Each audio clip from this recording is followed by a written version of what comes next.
भैया मैं पीडब्ल्यू का बैच ज्वाइन करूं या फिर मैं कोई ऑफलाइन कोचिंग ज्वाइन करूं? क्या भैया अनअकैडमी और वेदांतु ऑफलाइन कोचिंग को टक्कर दे सकते हैं? भैया भैया जो कश्मीर में ऑफलाइन कोचिंग्स है ना, वो ऑनलाइन के बराबर हो सकते हैं। So assalamu alaikum my dearest brothers and sisters. My name is Hazik. I am from Kashmir and today we are going to answer the earlier questions. शाबाश बेटा। पहले मैं आपको बता दूं कि the answer for the earlier questions is different for different students because in questions के answer depend करते हैं कुछ चीज़ों पर। किन चीज़ों पर? फर्स्ट ऑफ ऑल आपकी लोकेलिटी कैसी है, वहाँ से ऑफलाइन कोचिंग कितना ज़्यादा दूर है, ये डिपेंड करता है आपकी फैमिली बैकग्राउंड पर। एंड मोस्ट इम्पॉर्टेंट जो आपको कोई भी नहीं बताता, ये डिपेंड करता है कि आखिर आप किस स्ट्रीम से हो, चाहे आप नॉन मेडिकल से हो, आप मेडिकल से हो। ये आंसर्स आपके लिए डिफरेंट हो सकते हैं। क्यों? थोड़ा आपको ग्लिम्प्स देता हूँ। आपका जो नीट का पेपर होने वाला है वो ऑफलाइन है, यानी कि आपको पेपर दिया जाएगा। जो आपका जेई मेंस और एडवांस का पेपर है वो सीबीटी टाइप होता है, कंप्यूटर बेस्ड। तो क्या ये इस पर डिपेंड नहीं करेगा कि आपकी कोचिंग में आपको कौन से टेस्ट दिए जाते हैं? Correct. One advice for you all is that watch the video till the very end because half knowledge is a curse. पहले यार हम बात करते हैं कि कोचिंग ही क्यों करनी है, ऑफलाइन ऑनलाइन वर्सेस में हम बाद में करेंगे। तो कोचिंग आपको प्रोवाइड करता है एक डिसिप्लिन, लेकिन वो वाला डिसिप्लिन नहीं जो आप सोच रहे हो। डिसिप्लिन यानी कि करिकुलम।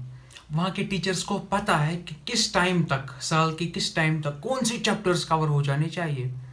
करेक्ट। चाहे आपका ऑनलाइन कोचिंग हो या चाहे ऑफलाइन कोचिंग हो, इन दोनों का मटेरियल यूट्यूब पर फ्री में अवेलेबल है। चूना लगा दिया। तो क्यों आप पैसे दे रहे हो? पर्पस क्या है? अगर आप किसी भी कोचिंग सेंटर में नहीं जाते हो तो आपके लिए रेगुलर बेसिस पर 2 साल या 2.5 साल के लिए, मतलब हर तीनों सब्जेक्ट्स एक साथ चलाना बहुत ज़्यादा डिफिकल्ट होगा और बहुत ही हाई मोटिवेशन का काम है। रियर एग्जांपल्स आपको हर साल मिलते रहते हैं कि कोई कोचिंग नहीं थी फिर भी सिलेक्शन हो गई। तो ये बहुत ही ज़्यादा हाई मोटिवेशन का काम है। The important thing is to know that coaching centre is not only वहाँ टीचर कैसा पढ़ाते हैं। इससे आप ये जज नहीं कर सकते कि कोचिंग सेंटर अच्छा है या बुरा। इसके लिए काफ़ी ज़्यादा फैक्टर्स होते हैं। फॉर एग्जांपल वहाँ पर बच्चे कैसे हैं, फॉर एग्जांपल वहाँ पर कैसा मटेरियल दिया जाता है, ठीक है, वहाँ पर डाउट सॉल्विंग कैसी की जाती है, वहाँ के टेस्ट्स कैसे हैं, ठीक। अगर हम लेवल ऑफ कोचिंग की बात करें, मतलब वहाँ पर टीचर कैसा पढ़ाते हैं, तो वो आप इन एन एवरेज देखोगे। चाहे ऑफलाइन हो अच्छा कोचिंग सेंटर, चाहे ऑनलाइन हो अच्छा प्लेटफॉर्म, दोनों पर लेवल ऑफ टीचिंग तो आपको सेम ही मिल जाएगी। पर क्योंकि यहाँ पर आपको एक एडवांटेज होता है ऑनलाइन कोचिंग में कि आप अपने टीचर्स मतलब स्विच कर सकते हो, आपके पास ज़्यादा वैरायटी अवेलेबल है, तो उस वजह से आप अपने लिए एक बेटर टीचर ढूंढ सकते हो। ये एक प्लस पॉइंट होता है ऑनलाइन कोचिंग सेंटर का। However I will come back to this point. अगर आप नीट के स्टूडेंट हो तो मुझे बताओ, फाइनल पेपर जो आपको नीट का देना है वो तो ऑफलाइन ही है ना। तो मुझे बताओ आपको कौन सा कोचिंग सेंटर चाहिए जो आपको थ्रू आउट 2 years और फिर जो नीट से पहले का टाइम है उसमें ऑफलाइन पेपर सप्लाई करता था, ऑफलाइन टेस्ट्स लेता था कि सीबीटी टाइप टेस्ट्स लेता था। Clear decision. आप बोलोगे कि वही टेस्ट पेपर्स मेरे लिए ज़्यादा रिलेवेंट है जो मैं खुद जाकर सुबह कपड़े लगा कर तैयार होकर ऑफलाइन कोचिंग जाता हूँ, फिर वहाँ पर बैठ कर टेस्ट पेपर का इंतज़ार करता हूँ, फिर टेस्ट 3 घंटे होता है, वहाँ पर लोग चल रहे होते हैं जैसे कि फाइनल पेपर में हुआ होगा। तो इससे आपका टेम्परामेंट बिल्ड होता है, ठीक है। ऑफलाइन कोचिंग की और एक बात क्या है कि आप हर दिन बच्चों के साथ इंटरेक्ट करोगे, जो कि बहुत ही ज़्यादा ज़रूरी है, क्योंकि जो आपकी प्रिपरेशन है ना वो 2.5 साल की है स्टार्टिंग फ्रॉम 11th। तो ये 10 दिन का खेल नहीं है कि आप घर पर बैठ कर आंखें बंद करके पढ़ लोगे, नहीं। सोशलाइज करना बहुत ही ज़्यादा इंपॉर्टेंट हो जाएगा। बिलीव में, मैं तो खुद ऑफलाइन कोचिंग में ही जाता था, पर पैंडेमिक की वजह से मैं 2 साल घर पर ही था, तो उस वजह से एक सोशल आइसोलेशन फील होती है। बताओ 3 महीने 4 महीने 5 महीने कितनी देर आप अकेले एक कमरे में बैठ सकते हो? बताओ 2.5 साल तो बहुत ज़्यादा डिफ़िकल्ट आपको लगेगा एक जगह पर अकेले आइसोलेशन में बैठना। आप कोचिंग सेंटर जाओगे, आप दोस्तों से मिलोगे, वहाँ पर अच्छे लड़के भी होंगे आपसे बुरे भी होंगे, आप इंटरेक्ट करोगे और आप सबसे इम्पोर्टेंट कि आप अपना कंपटीशन रेगुलरली देखते रहोगे, क्योंकि सोशल आइसोलेशन कॉजेज डिप्रेशन। सबसे इम्पोर्टेंट बात कि सिर्फ एक अच्छी ऑफलाइन कोचिंग आपको बेस्ट मटेरियल दे सकती है आपकी कॉम्पिटिटिव एग्जाम के लिए।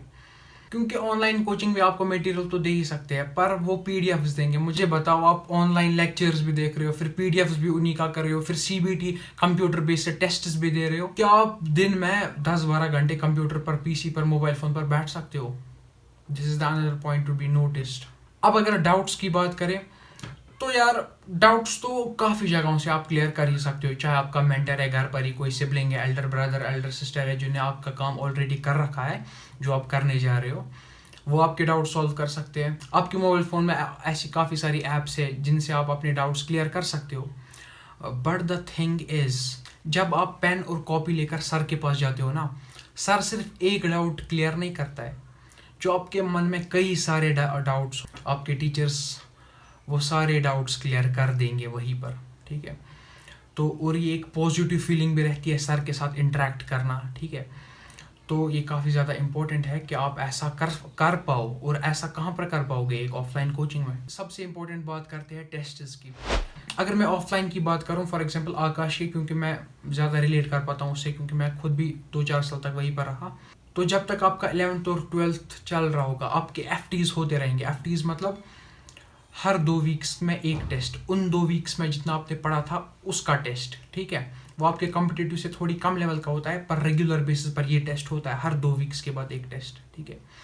और इसी के बीच में आपको हाफ ईयरली AITSs भी होंगे, फुल ईयरली, मतलब फुल ईयरली नहीं, पूरे साल के बाद full syllabus, half syllabus, part syllabus, ठीक है, full NEET syllabus, full JEE syllabus, ये टेस्ट्स भी होते रहेंगे आपको ऑफलाइन, ठीक है, सेंटर पर। और इन सब टेस्ट्स में FTs प्लस दीज AITS, ये सब टेस्ट्स में जो अच्छा परफॉर्म करते बच्चे, उनको इंटेंसिव प्रोग्राम के लिए लिया जाता है नीट के बच्चों को। तो वहाँ पर क्या होता है, नीट से पहले के 45 डेज में 30 अबोव टेस्ट पेपर्स होते हैं, बिल्कुल नीट जैसे, ठीक है। तो वहाँ पर भी सेंटर पर जाओ, ऑफलाइन वो पेपर्स भी अटेंड करो, एक काफ़ी ज़्यादा तगड़ा टेम्परामेंट बिल्ड हो जाता है बच्चों का, ठीक है। मैंने आपको सबसे पहले बोला था ना कि जो लेवल ऑफ टीचिंग है उसके बेसिस पर जो ऑनलाइन है वहाँ पर थोड़ा एडवांटेज रहता है। फिर मैंने बोला था I will be back on this. तो सुनो यार, मैं आपके साथ अपना पर्सनल एक्सपीरियंस शेयर करता हूँ। मेरे लगभग सारे दोस्त जो ऑफलाइन कोचिंग में मेरे साथ पढ़ते थे, जिन्होंने या तो मेडिकल में नीट में 650 अबो स्कोर किया, या जेई में मेंस और एडवांस दोनों क्वालिफाई किया, तो इन सब बच्चों में पता है कॉमन क्या था, इंक्लूडिंग मी, हम सब ने सिर्फ अपने ऑफलाइन कोचिंग से नहीं पढ़ा। कम या ज़्यादा 50% सिलेबस तो खुद ही पढ़ना पड़ता है। अगर मेरा पूछोगे तो मैंने फ्री में यूट्यूब से पढ़ लिया था। बाकियों ने क्या किया था, उन्होंने बैच ही परचेज़ किया था, कोई ऑनलाइन बैच। ऑफलाइन तो यहाँ से साथ साथ में चल ही रहा है। तो यहाँ पर समझने वाले ये बात है कि सोर्सेज आपको कई सारे हो सकते हैं, पर जो एक करिकुलम है ना, वो आप एक ही का फॉलो करो तो सबसे ज़्यादा बेनिफिशियल हो सकता है। और दूसरी बात ये कि a teacher can not be perfect in every topic. एक सब्जेक्ट का जो टीचर है मैथमेटिक्स का, इंटीग्रेशन ज़बरदस्त पढ़ेगा, हो सकता है कि PNC में थोड़ा वो कमज़ोर हो, तो आपको लेकिन वो चैप्टर भी परफेक्शन पर लाना है, तो उस वजह से आप वो फ्री में यूट्यूब से देख लेना, correct, as simple as that. तो रियलिटी यही है कि आखिरकार पढ़ना तो आपको खुद ही है, पर जो एक एनवायरनमेंट, एक टेम्परामेंट, एक करिकुलम और एक डिसिप्लिन आपको एक ऑफलाइन कोचिंग प्रोवाइड करता है ना, असल में आप उसी के पैसे दे रहे होते हो, करेक्ट। पढ़ तो आप कहीं से भी लोगे, और आपको एक ही जगह पर सब कुछ नहीं मिल सकता, और कश्मीर में तो स्पेशली नहीं मिल सकता। Every column can not be ticked. Finally मैं आपको बोलना चाहता हूँ कि जिस भी बच्चे ने कोई भी बैच परचेज किया, चाहे ऑफलाइन कोचिंग से चाहे ऑनलाइन कोचिंग से, प्लीज़ यार, जो आपको करना था आपने वो ऑलरेडी परचेज कर लिया। अब इस वीडियो की वजह से आप अपने दिमाग में कोई भी नेगेटिविटी नहीं लाना। ये एक फैक्ट है कि चाहे ऑफलाइन चाहे ऑनलाइन, दोनों कोचिंग सेंटर्स ने अपनी सिलेक्शंस निकाली है। तो बस ये वीडियो उस बारे में था कि अगर आप दोनों परचेज कर सकते हो, आप दोनों अफोर्ड कर सकते हो, तो आपके लिए बेनिफिशियल कौन सा होगा।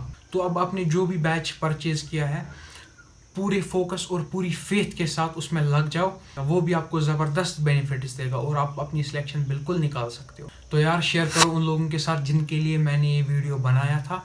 और for some of you who don't know me, my name is Haziq, I am from Kashmir and I have also recently qualified JEE Mains and JEE Advanced। तो यार अगर आप इसी तरीके का कंटेंट देखना चाहते हो तो मेरी चैनल में जाओ, वहाँ पर 11 स्टार्टर्स का एक प्लेलिस्ट होगा, वो दबाओ, वहाँ पर ऐसे ही वीडियोज़ है, सारे ऐसे ही वीडियोज़ है जिनसे आप रिलेट कर पाओगे, करेक्ट। तो मिलता हूँ आपके साथ इसी सीरीज़ के अगले वीडियो में, तब तक के लिए अल्लाह हाफिज़।